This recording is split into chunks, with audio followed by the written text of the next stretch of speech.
Excellent. Well, thank you so much to everyone for joining us today. We're super excited to be hosting our first design event, even if virtually. And today's design event is on designing productivity, confessions and anecdotes from leading design thinkers. So together we're going to tackle some important matters like being more productive as designers and design thinkers, while also giving ourselves time and headspace to think. First of all, I'd just like to acknowledge the traditional owners of the land on which we meet today. I'd also like to pay my respects to elders past and present. Okay, let's get started. So just to open up the topic, I guess success is something that we're all looking forward to, but it doesn't often come from cramming your schedule with meetings and tasks. It often comes from being creative, productive, and spending your time doing the right things. So how can we, as creative people, spend more time doing the right things? And what are some of the pitfalls that we should try and avoid? To help answer these questions, we've got our three fantastic panelists and fellow Torians who work with us here today. So first of all, we've got Donna Spencer. With a UX career spanning over 20 years, Donna is recognised internationally as a leading UX practitioner and a regular judge for leading web and design award events. She's also written 3 books, one on information architecture, on card sorting, and on writing for web. So welcome, Donna. Thank you for joining us today. Thanks. Second of all, we've also got Dave Hone joining us. So Dave comes with over 25 years experience and unique insights across the design research space. His main expertise being in quant and qual design research for web and mobile applications. And last but not least, we've got Caronne joining us, Caronne Carruthers-Taylor. So Caronne has a wealth of experience across user research, service design, and customer experience design.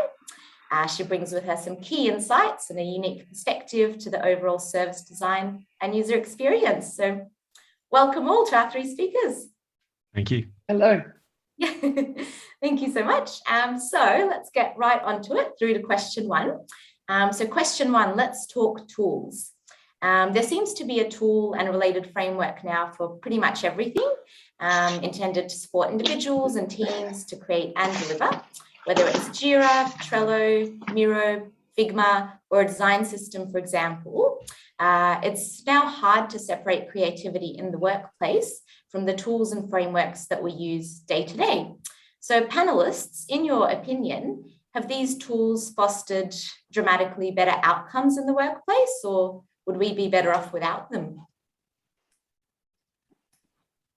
I'll start. And we need them, obviously, with the remote working and with various locations that play at once. So we need a central place to collaborate and to share. And it's really become a bigger focus now because of remote working, but we've always needed them. It's not like it's suddenly become a need. So in the 20 years I've been doing it, it's grown in need, and now it's become a focus. So things like Miro didn't exist before. I've used Trello for a long, long time, and we've all had to use Jira and other ones. But it's a necessary evil for some, and for others it's a delight because it gives us new opportunities. I'll give my other panelists time to answer too. So Dave, do you mind if I go next, or do you want to go next? No, you go. Okay. Yep. So clearly we need tools. Otherwise we would still be hunter-gatherers, digging up plants out of the soil. Like, humans use tools and we make tools. I think the danger with a tool skills focus is that it can be really quite easy to learn a tool without learning the skills that go underneath it. And the other danger is that tools come with their own workflows and their own processes. And they're not always going to be the best. I'll give you an example of this that I think is the case with Figma. So Figma works super well, good tool, certainly something that we need to understand and be able to work in quite quickly. One of my kind of, UX backgrounds is as an information architect. So really thinking about structure and content and how, how large amounts of content hang together. So when I think about designing something, I'm always about like, what's the data and what are the relationships and how does it hang together? Figma inherently works around flows. So you design this screen and you do this screen, you do this screen, you hook them up into a prototype and you work on a flow. Those two things aren't the same. So often when I'm mentoring junior designers, they're like doing their flows, but they haven't thought about structure and they haven't thought about abstraction and they haven't thought about templates and the ways that I design, which doesn't mean that they're wrong or I'm right, but it means that the tool becomes the way that the industry works and doesn't always produce the best outcomes. Yeah, I mean, I'd agree. Look, when I recall design, even 20 years ago, 30 years ago almost, we were typically the only responsible party in a large organization, so we're working alone for a lot of the time. And our tools really have shifted because the way that we've worked has shifted. So I'd like to see tools continue to evolve to support us rather than us adapt our processes to fit within tools. For instance, and now the need for transparency is so high because we're constantly engaging with customer, with business, with technical teams.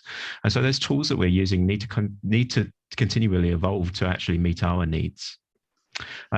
Tools that we use in our workplace are things like Miro.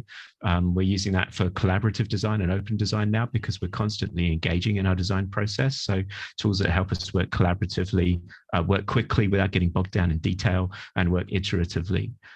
We're using tools like Jira to manage our productivity. That's become essential, that level of transparency and investigation, because we've got such large teams. Instead of working alone as a designer, we've got teams that could be working on 30 projects at any one time. So we really do need a way to bring all that together and help us to manage productivity issues and also report on it.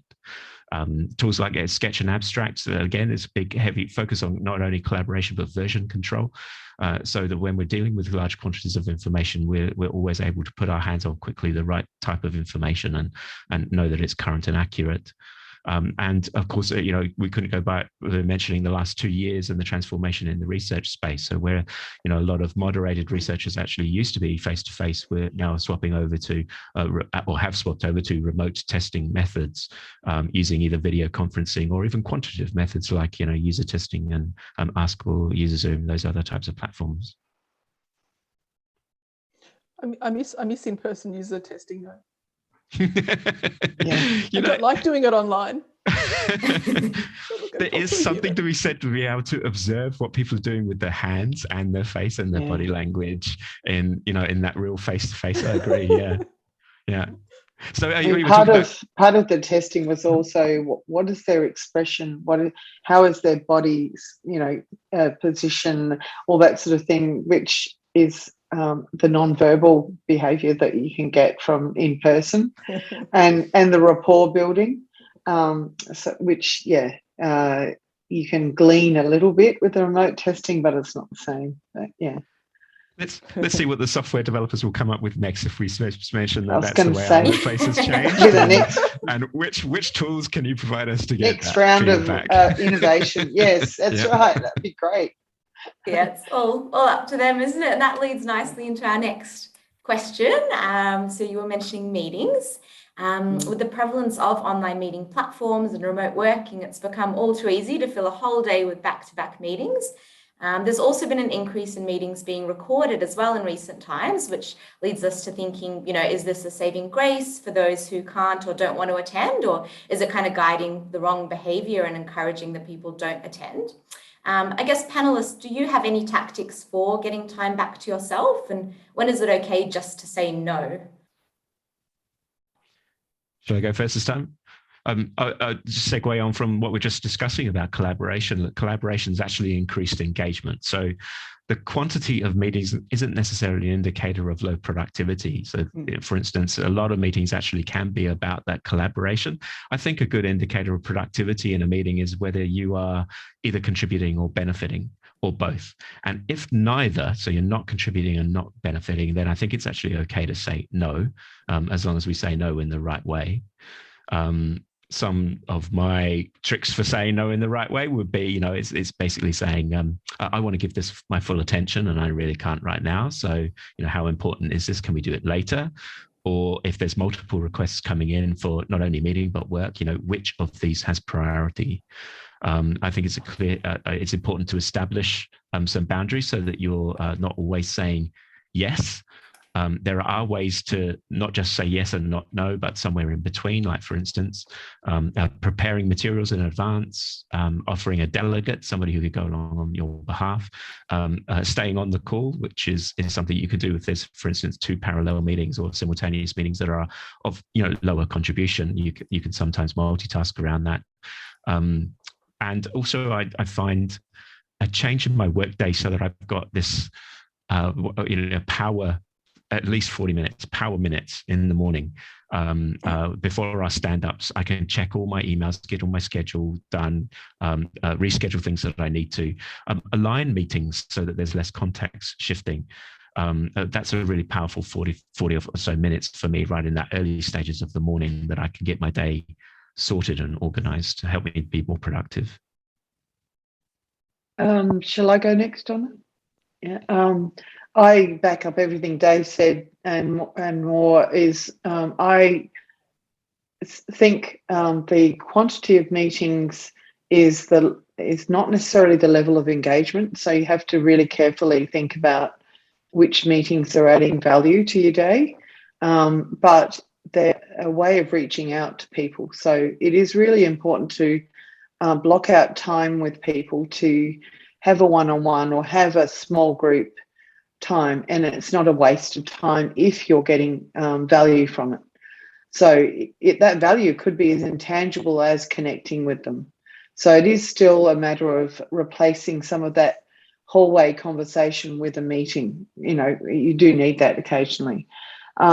Also, one of the things that make a difference is having a clear purpose for the meeting. So if that purpose is simply, let's catch up, that's cool. There's no expectation, we're just going to get a cup of coffee and catch up. If that meeting is, no, this is the problem we're going to work through, then make sure you focus on that so that there's a purpose for each of the meetings, and people can make an assessment whether or not it's relevant to them. The other trick I've been employing in the last year or two is to block out time. I think you mentioned 40 minutes in the morning, Dave. I'm not that organised every morning because some people book 9 o'clock things, and I don't like getting into a meeting earlier than 9. But a time in the day or in the week where I've got a block of time to do design thinking or just thinking, just time where there's no meetings booked. So that at least 2 times a week is my aim, and so that I've got that block of time to explore things and have time to reach out to as well, and catch up on things. So yeah, that's more kind of fitting it into the week rather than having a regular time. But I'm not one for routine as much. So that suits me. Yeah. Donna, do you want to? Yeah, I think I'll just touch on the idea of recording meetings, because I'd only come across that recently. And I think it's really super interesting, because before you do that, you need to think, what is the intent of getting these people together? Is it meant to be about us working together to solve a problem? Is it meant to be us like sharing ideas? Or is it meant to be like purely like we're doing now, which really is our presentation? So it's okay to record a presentation to watch later on, because the meeting intent and the style is perfect for that. I don't think it's okay to record and share later on like a thing that was meant to be collaborative. If you do that as a meeting organizer and you're like, oh, well, you guys can watch it later, then you're literally saying, I don't care for your contribution, whatever. And if you do care for their contribution, you will arrange an important thing around making sure that people can be there and contribute. So I think it's possibly something we need to really watch for. And then how many of us are really going to go back and watch a meeting? I mean, the flip side of that is flip side of that is that recording it means you don't have to take as many notes, so you can actually focus on someone and take minimal notes, and then go back and augment them if you need to. And I have done that occasionally. But also people who can't make it, who aren't the core group, because I agree with you about the core group, but who aren't the core group can be informed by viewing the recording. They might be able to be informed in a better way than an hour-long watching of a video. Like, let's do a summary. That's possible, but yeah. Where I would watch a recording is if it's important but not urgent. By which I mean, for instance, if there's a strategic executive presentation that's on at the same time as an urgent tactical meeting, then I'm going to attend the urgent tactical. But I recognize that the strategic vision is going to be something that I need to know. Now, I'm not, to your point, I'm not going to be contributing necessarily to that strategic meeting, but I do want to hear about it. So I will book time in my calendar to make sure that I rewatch that. The recording is a little bit like a debt. The debt needs to be repaid. You're saying that, I'm going to not spend that 1 hour now, but that means I need to spend it, at some point when it's relevant. Someone's asked about recording can't replace minutes. I think they're different. So I think you need to actually think about, how it's used. So, I think to Donna's point, summing something up and then distributing that summation is always a useful exercise if it's important. But if you want to actually experience the meeting but couldn't because you're double booked or because, whatever, then there's the purpose of the recording to fulfill that. So at least recordings you can watch it 1.5 times. That's true. You skip through. Yeah, I'm guilty of that. Get through it. Guilty. It's my practice. I've done that. Fantastic. And it's so interesting that you all kind of mentioned the double parking side of things where, do you have 2 or 3 meetings at once and how do you prioritize those? Which kind of leads into the next question, which is something called hallucinated urgency. So this is the name given to the illusion that most things like an email or task need to be read and actioned immediately, when often, you have more time to react. This rapid context switching can be quite disruptive to productivity. So I guess, is there something that you try to keep a handle on day to day? And have you employed any specific methods or tactics to help manage this? Can I go first this time? Yep. Yeah. So I have for a long time kind of used the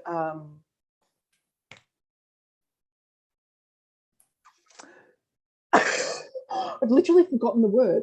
The tool? No, I'm thinking the organizing practice by Dave Allen. Somebody give me a word. The thing, I've got jobs to be done in my head, and that's not what I mean. Getting things done. Thank you, Alex. I knew somebody would know. So I've used getting things done for such a long time that I forgot what it was called.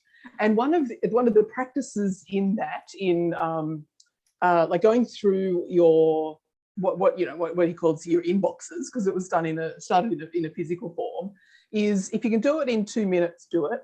If you can't do it in 2 minutes, put it in the place where you will do it and set up your systems so that you know where all those things are. And I'm not always perfect at it, but I try to do that a lot. So if something comes in and I'm like, I can do that in 2 minutes, I'll do it. If I'm like, no, I actually need to think about that, I'll pop it somewhere so that I can come back and actually pay attention to it and do it in the time that needs to be done for it. And so that means that I'm not going to answer everything immediately, but the things that need to be answered immediately and can be done quickly, I will do. I think there's multiple roles there, and not only for the requester, but the person who's receiving. So for the requester, some mindfulness. How is this request going to impact that person that you're asking? there's some simple tools, that things like just saying this isn't urgent, no action is needed on this is FYI, or whether it's urgent for review and feedback. Leaving that ambiguous when you are the requester sending through something, where you're leaving it up to the recipient to determine the assign a priority it may lead to a poor outcome. Either an urgency is going to be overlooked, or you're going to stress somebody out, placing pressure on them. Mindfulness for the receiver might actually look something like, managing the expectations. So you're redefining those ambiguities again.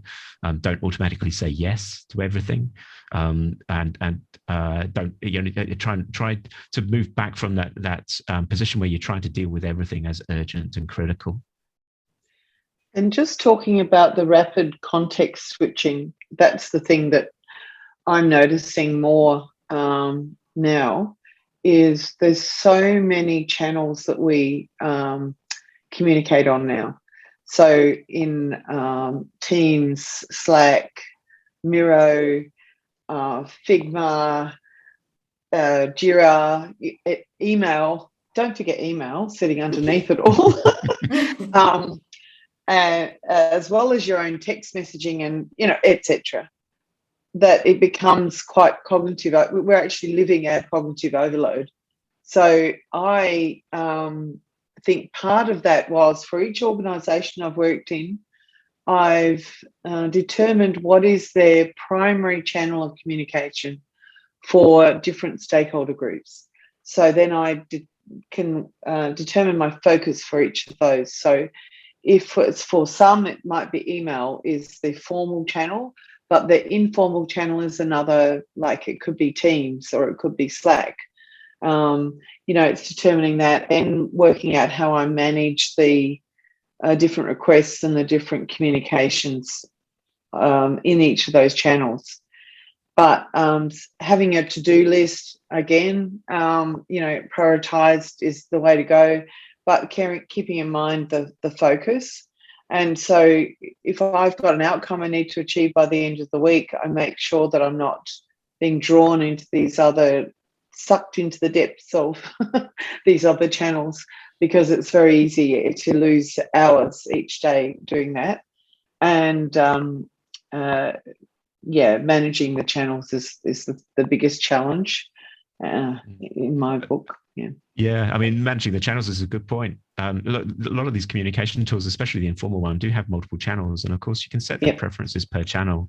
So set yourself some areas for that necessary but less important social engagement. You don't need to be prompted or interrupted for every social engagement. It's something that you don't like to check at the morning or at the end of the day, but rather, you've got channels for a particular type of projects or emergency issues, for instance. Then that's obviously something that you want to prioritize.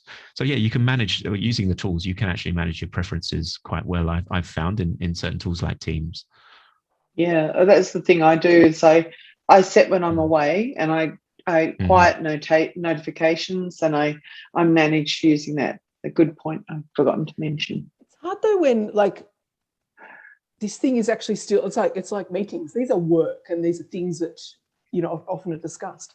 And it's difficult to do some of that sometimes when other people's cadences are different, and where somebody will kick off a discussion, a bunch of people will answer it and resolve it, and you come in later and you're like, I would have liked to contribute to that.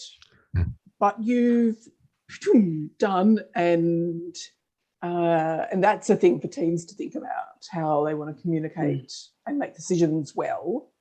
And not everybody does that, but it needs some finesse around what are we doing here and how are we going to make decisions.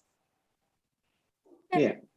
Definitely. And look, everyone's different. Everyone's got different communication styles and methods they like to use. So definitely, I think it's about just finding out, which communication style suits which person, and trying to cater to that as much as possible without obviously distracting from the main goals of the team.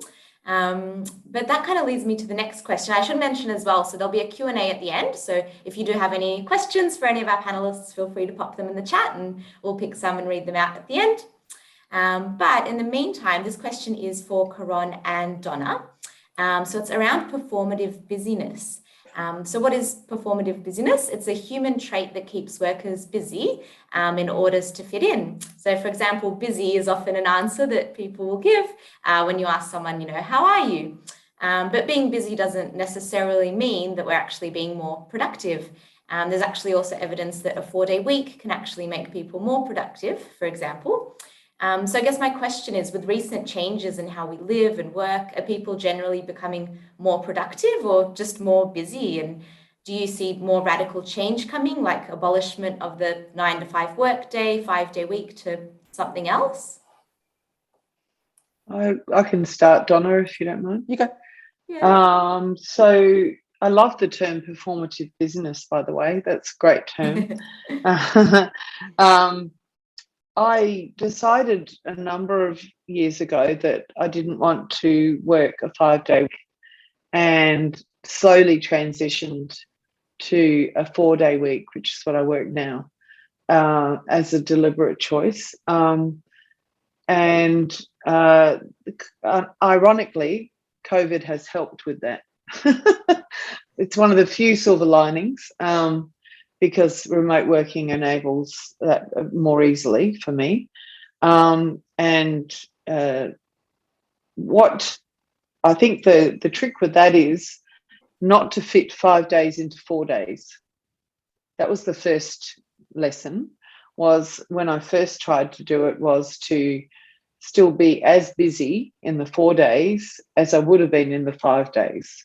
So I then learnt through trial and error to adjust my expectations and my stakeholders' expectations, because it's not just my stakeholders, it's me too, because I was used to performing at a certain level. So I became much more productive, and I think I am more productive at a 4-day week.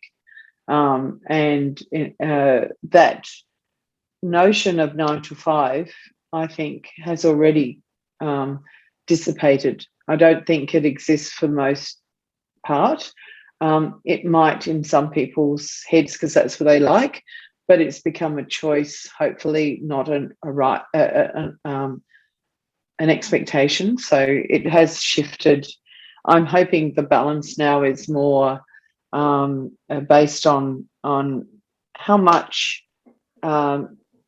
you can perform, rather than someone else's expectations being enforced on you. Yeah. So I work 4 days a week. I do client work for 4 days a week when I take a contract, for different reasons, and it's because I am impulsive and like shiny things, and I like flexibility, and I don't like being locked in, having my 5 days a week locked in, and then somebody says, "Hey Donna, can you do this little thing for us?" And I'm like, "No, sorry." I like when somebody says, "Hey Donna, can you do this little thing for us?" Like, "Can you tutor at uni?" I'm like, "Yes, I've got time to do that." Or, "Can you do a workshop for us?" "Yes, I can do a workshop for you." And on the times when I don't have something else for that time slot, I can then go and, do some sewing or catch up on like doing my taxes or all the other things. But for me, it's that I really need flexibility and not locked inness in my life. And that also like connects to the point about work hours. I did some work with a client recently, and we were talking about hybrid work and what it would look like to come back to the office. And that, and the literature and the writing and the client themselves kind of settle on this idea that core hours are important. So you do need hours where people are going to be available to do the workshopy, meaty kind of things. But if I want to work 7 to 3 and other people want to work 10 to 6, if you're doing 8 hours, then we've got time to do that. If we want to like be together in a physical room, we can figure that out. It gives us lots more flexibility. And as I kind of said, I like lots of flexibility. The thing is too, that when I'm negotiating with each contract, with each organisation, is I say my preference is to have Fridays, let's say, as the day off, and then work it out. If it doesn't work, then I'm flexible to adjust that so that I'm not like locked in. But generally then there's a commitment on their part to not put important meetings on that day off, so that I'm not missing out on being part of something that needs my input or that I want to be aware of. So it's two-way. It's not just totally inflexible. These are my days. So yeah, I'm always negotiable, but it's worked out, and the organisations have generally been fantastic. I haven't had an issue. I've really. It must be that I've delivered, but yeah, I'd certainly hear about it if I wasn't delivering. That's for sure.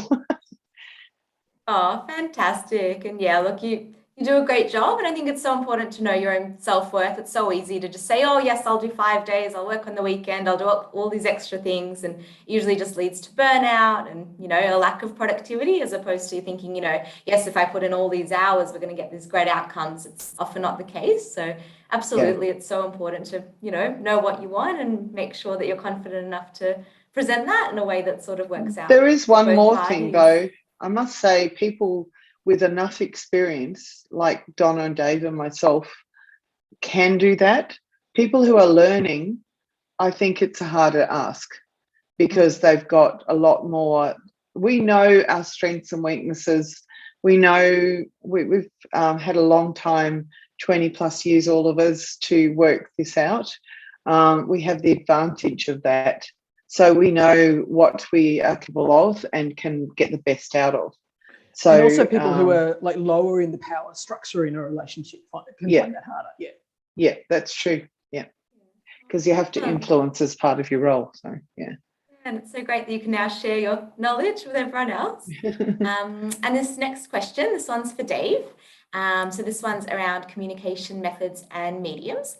So there's a book called A Minute to Think, which is quite interesting if you want to have a read. And the book is about reclaiming creativity and being more productive. It talks about taking a moment to think before you communicate in order to make better decisions about how we communicate and, importantly, choosing the appropriate medium. So it compares things like 2D communication, which is an email, to 3D communication, which can be things like phone or a video call. And for some people, the decision of which one to use comes quite naturally, while others seem to struggle with this, which can be a bit damaging to productivity. So for businesses that want to foster greater creativity and productivity, should there be mandates and training about communication in the postmodern workplace at all levels? What do you think, Dave? Well, generally, I'm very supportive of the idea and the basic premise that you think before you put a message across, including the channel, the tone, etc., etc. Reflecting on my experiences, there's been countless misunderstandings from text, in particular, any type of text, email, or whatever, because the subtleties are so lost. But I'm not a fan of mandates, and I'd much rather see organizations take the opportunity to develop individuals, to develop their own personal style of communication and the channels that are most useful for them, and then utilize their strengths and their skills.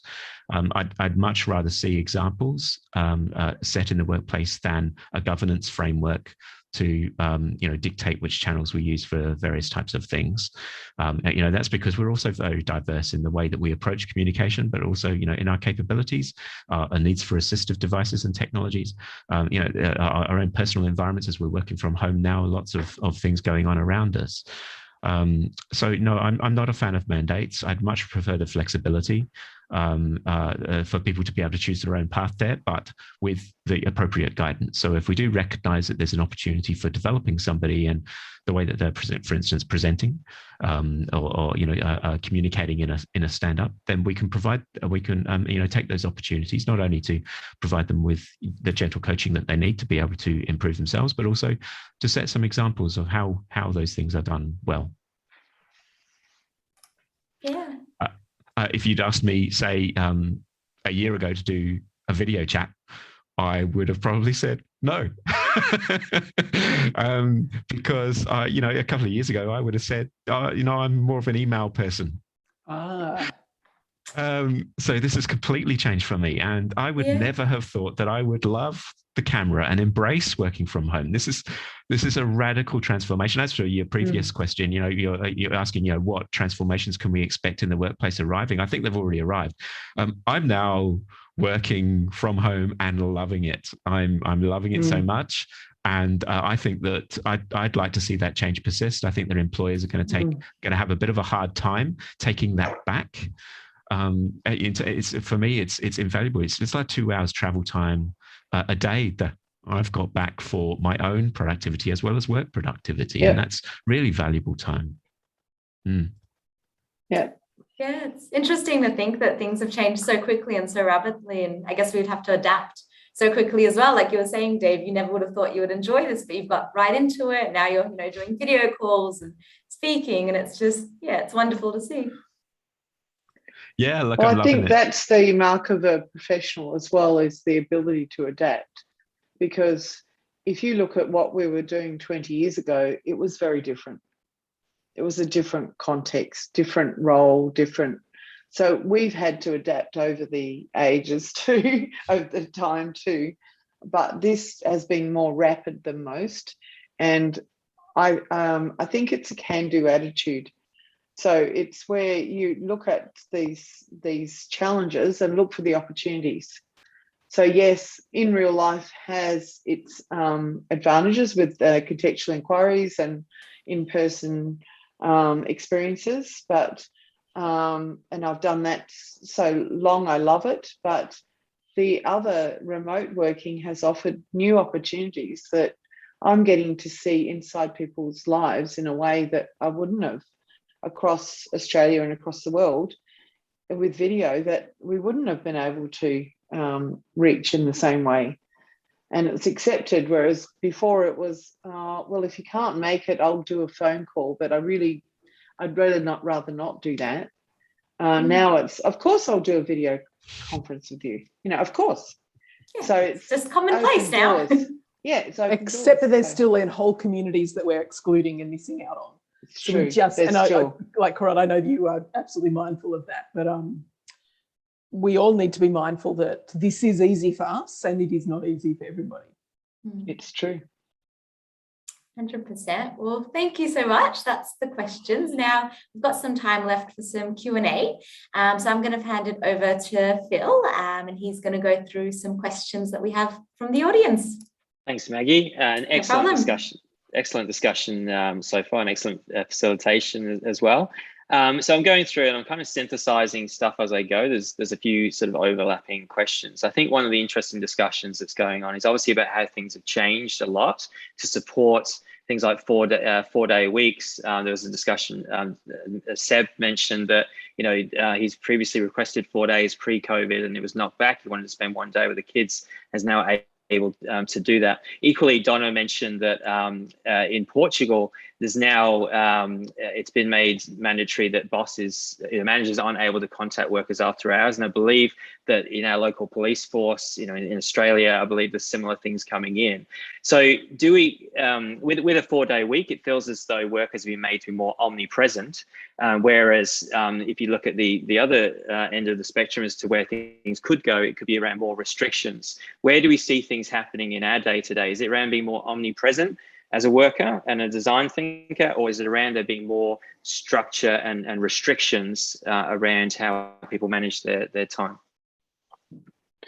I wouldn't mind going on this first. The most obvious answer is work-life balance. That there is no organisation I will work for now that if they don't respect that, I won't stay working with them. Because if their expectations are at all costs you're going to deliver, regardless of work-life balance, then there's a whole lot of values there that are being ignored and stomped on. And that includes being negotiable and working out core working hours or something suitable to everybody. Luckily, I haven't had that. The organisations I've worked with have been really very amenable and really considerate. But if that is the case, work-life balance, you have to respect that.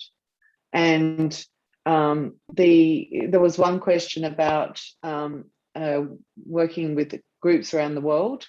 Donna has a lot of experience of that, so I'll leave Donna to talk to that. But in terms of when you're dealing with people on different cadences, you just literally have to negotiate and work out a regular time together. It's really that simple. It's just being respectful and negotiable and flexible. I worked with the New Zealand government for pretty much all of last year and a bit of the, I think that's how it worked. I can't remember. Time is a weird concept. All last year and some of this year is what it was. And so the way that we did that is I just stuck a thing in my calendar saying, I'm asleep. And if anybody started a meeting at 9 o'clock New Zealand time, which was 7 o'clock, I would say, I'm sorry, I'm still asleep. I can't come to this meeting. And I just like made a joke of it over and over until they decided that they wouldn't make 9 o'clock meetings because Donna was asleep and I was an important team member. But yeah, I think Stephen's kind of the way he phrased the question, and it's way up in the chat now, was like that idea of like top to bottom, if you're working with a really distributed team. And like for that, you've just got to figure out as a team the best way for everybody to be involved and not have to do morning to night. I wouldn't like to do like 7 a.m. to 9 p.m. and try to take a chunk out of the middle. I like my day to be compressed, not spread out, because otherwise you feel like you never stop. We've also got that challenge with user research because we're booking it around Australia and when I was with other organisations around the world, where you have to be flexible and work out the best time. But that, again, is just being negotiable. We had a time zone thing, so we knew when was the ideal time zone, and then we try and book in. So you have the tricks on, what to do. But go on, Dave. Go on. I was about to say, and being visible about it, so that we've got some great opinions about establishing that work-life balance. As people of influence, we can be visible when we're taking time for our kids.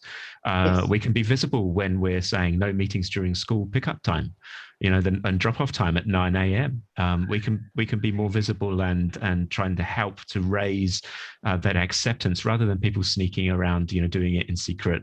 I've got to drop off my kids and I'm not going to tell anyone. Yeah, that's true. Yeah. I think that one of the good things is around that greater transparency in the workplace and really celebrating people as individuals, which is great to see. In terms of another question here, so Stephen Kotz has asked a couple of questions. I think one of them we've tackled around distributed teams and time zones. There's another one about collaboration, collaborative tools, and opening up not just to designers but to more broad spectrum of users. Stephen Kotz, did you want to add a bit more context to this question and what you? I was at a meeting the other day where one of the very senior stakeholders said, "Stephen, are you okay with me just going into the designs and changing the content?" And I was like, "Oh, hang on, no." And I guess, have people encountered issues with that? And then, if so, how have they solved those issues, or how have they smoothed the ruffled feathers of senior stakeholders that think that they might be able to, but senior stakeholders that have the expectation to be able to just go in and change things? I was surprised that you both went, I would have gone, yeah, okay, because we would have used it just as a trigger for discussion, but also acknowledging that they actually like have maybe the content and the right content. And it's faster for them to like change a couple of headings or whatever than to tell it to me where I'm going to do it and then get it back to them. So like you have to trust your colleagues sometimes, but also sometimes you might not. I agree though, Donna. It's an input, isn't it? It's it's an input. It's not an outcome. It's an input. Having said that, managing the expectations of a senior stakeholder are quite important. If they've given input and it's not accepted, then we need to be able to clearly define what that activity is. Maybe it's something. I'm sorry, I've forgotten your name. That's very rude. Stephen. Stephen. Oh, thank you, Stephen. Right. So maybe, Stephen, it's something you might like to consider, was that there was a senior exec who really wanted more input. So, what is it that you can do to design activities to actually get that senior stakeholder involved to the point where they're contributing at the level that they want, and you're still being able to manage, the quality and the input and manage expectations around the final contributions? Yeah, I was just going to say, I wasn't shuddering at the input. It was shuddering at going into the designs to do the input, because that has more ramifications than just getting the input. Because I actually think problematic is that the design tools don't have like a track changes ability for you to see what happened. Yeah. So I'd still be happy for it to happen conceptually, but if I couldn't figure out what the changes were and what I need to check, then the tool is broken for the task I need to do. Exactly. I would say that what Dave and Donna both said is what I would do is get the input and the enthusiasm, which is good, but you'll need to manage expectation, because that suggestion may be instead of a 2-word heading, it could be 10 words, and so you've now got a problem to manage where it's now propagated throughout all the designs. So it could create other problems, but no. Excellent point. I love the differentiation between what's an input and what's an output. And what you just said there, Caronne, touches on something that we were discussing within our Torii community yesterday, which is around design systems being one thing, but the set of principles that live around how people use those design systems. And that's an excellent example around in a heading. Do we, how much flexibility do people have within heading, not just from what you can cram in, but in terms of the general design principles?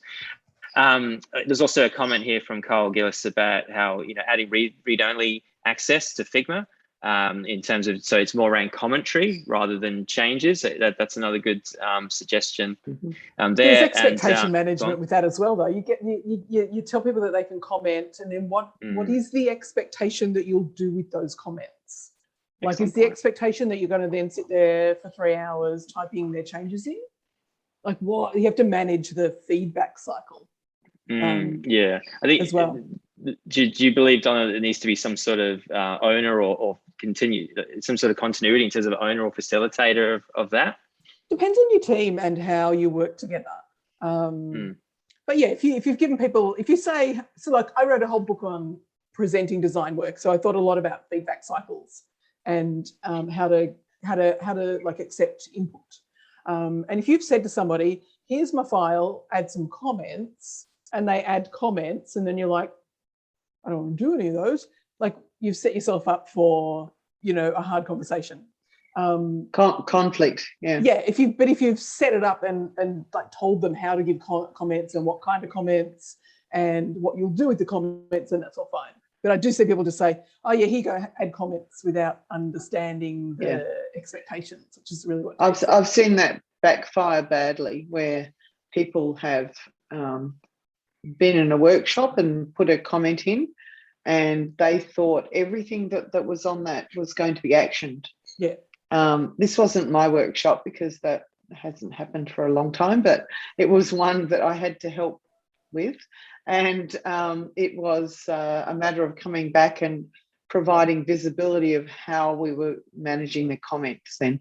Yeah. So it was actually an exercise in face saving on how to recover from that. Absolutely. This probably is a good segue into another question, which is about, you're talking around comments, Caronne, but this is about Slack, and in terms of, any tips around how to identify what's important or what's latest within Slack, or any other pro tips of how to use other tools to try and figure that out? Use Teams I instead. did get one tip was to pin conversations. So that does help. There's a functionality that you can pin them. So Slack reminders can be handy as well. If something's come in late in the day and you're like, I'm totally going to forget that, I'm not going to know where to look. But this is like these are hacks around a broken tool, and a poor selection tool for team collaboration. Yeah, it's gone from a messaging platform to a team-based thing. So, but also the other tip I've got is you can reorganize your what's that bar called? The left hand, the trays. You can create your own special kind of groupings.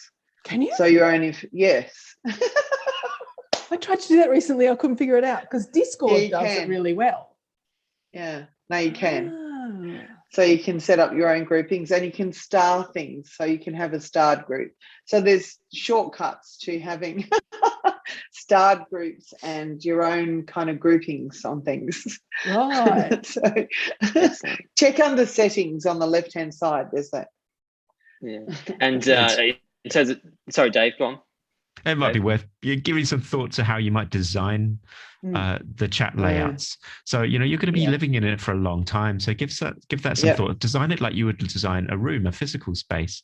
You've got an urgent lane. You've got a social channel. You've got a particular project. So, for instance, if I'm not on a project, I might not necessarily need to be across every single detail of every single every single conversation in that project. I might just need to be there for escalations, in which case it goes over to the urgent channel. But you could design that experience and then reform based on channels. Interesting. Seb, you've made a point here in terms of how you're supporting 4-day weeks. Seb, did you want to elaborate on that? Yeah, sure. I mean, with work from home and 4-day week people, obviously a lot more management happens online.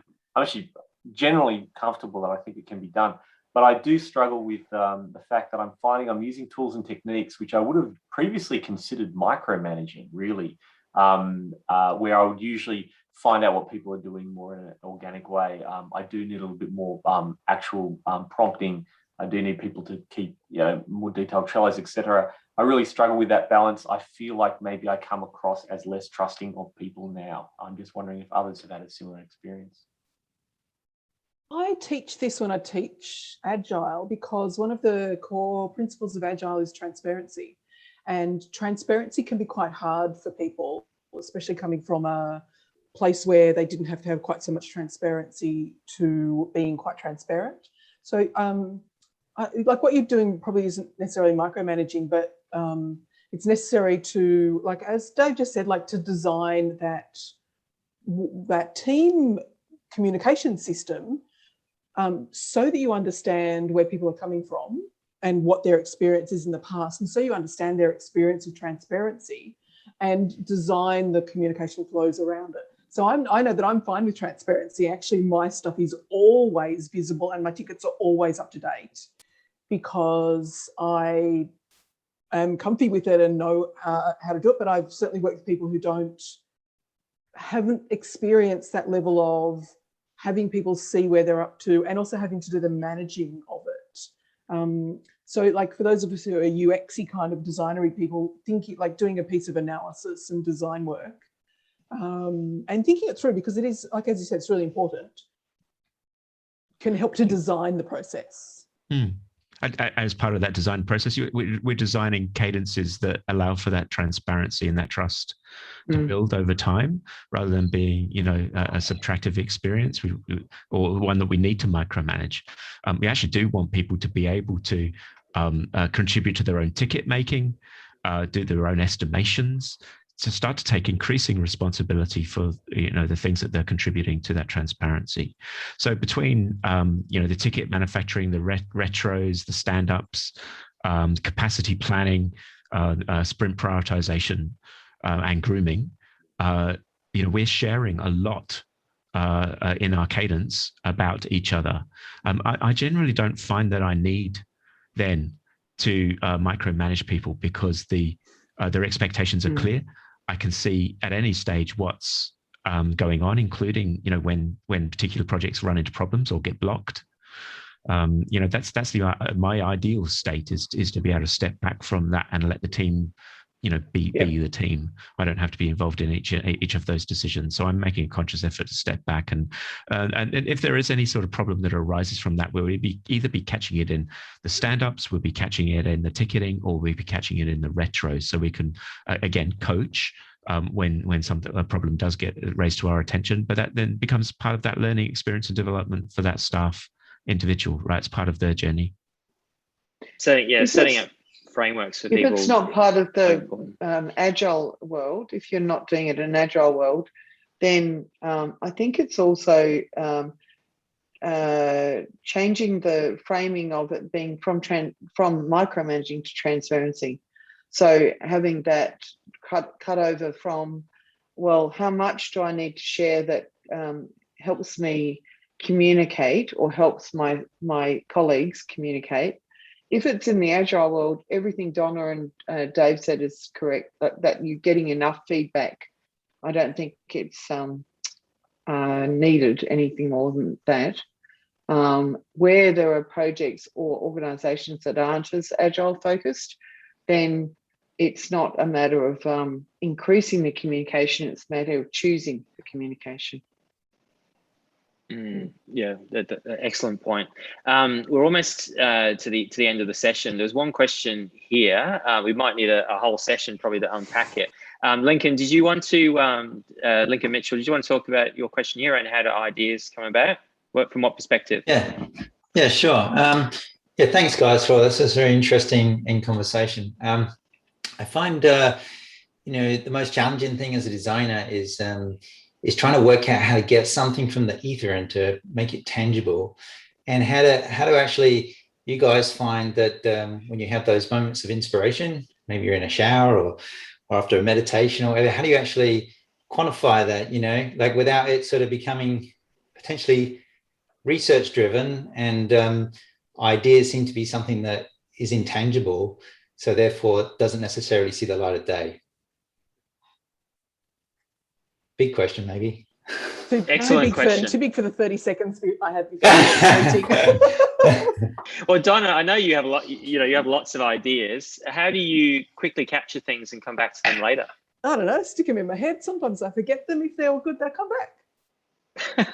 That's a really good point. Any other tips? I've got, but I have a meeting right now, so I'm going to jump off. Okay. Thank you so much, Donna. Yeah, thanks. Thank you.